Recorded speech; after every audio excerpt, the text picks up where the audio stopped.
came down to them. So the Christian tradition, despite the gross breaches of Christianity, nonetheless had a moral order that is not really that different from the moral order of the Muslims.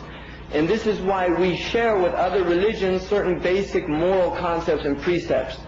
Where we begin to depart grossly is how we deal with breaches of the moral order. And this is what we call in Islam the hudud in Sharia. In other words, when there are gross breaches of the moral order, how do Muslims deal with that? We deal with it by going back to Allah subhanahu wa ta'ala and His Messenger and looking at what the Sharia dictates for us, this sacred law, this sacred way.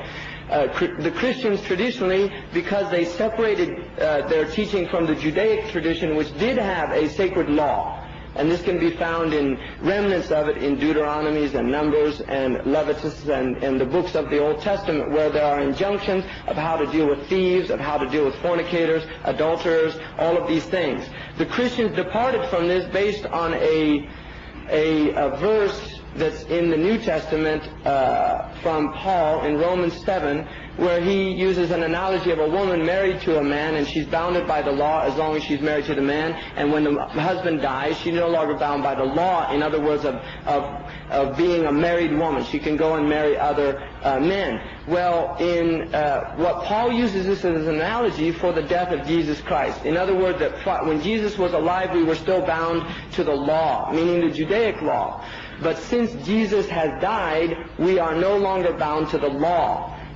Jesus has freed us through His death from the law. And this is a very important concept in Christianity. And this is really setting up the scenario of using the rational intellect to deal with law. In other words, Paul's belief, and whether he was sincere in it or not, Allahu Alam, but Paul's belief within his based on what he said, is that people, because they were in such a deeply spiritual state, imbued with the Spirit of Christ, they would not go into the errors that necessitated the law in the first place.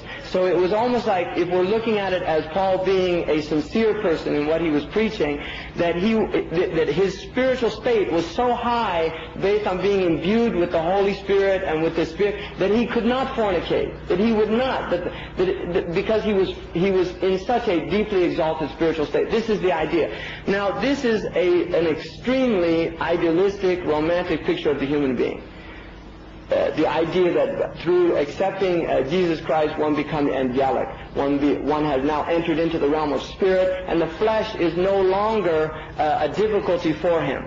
Now, we have seen historically the results of this kind of idea, but what it did in separating from the sacred law, it created the viability within a Christian society for secular law. For secular law. In other words, for worldly laws to be brought about by the emperor or by legislation, like now it is used in Parliament or in the United States in Congress, the legislation of laws.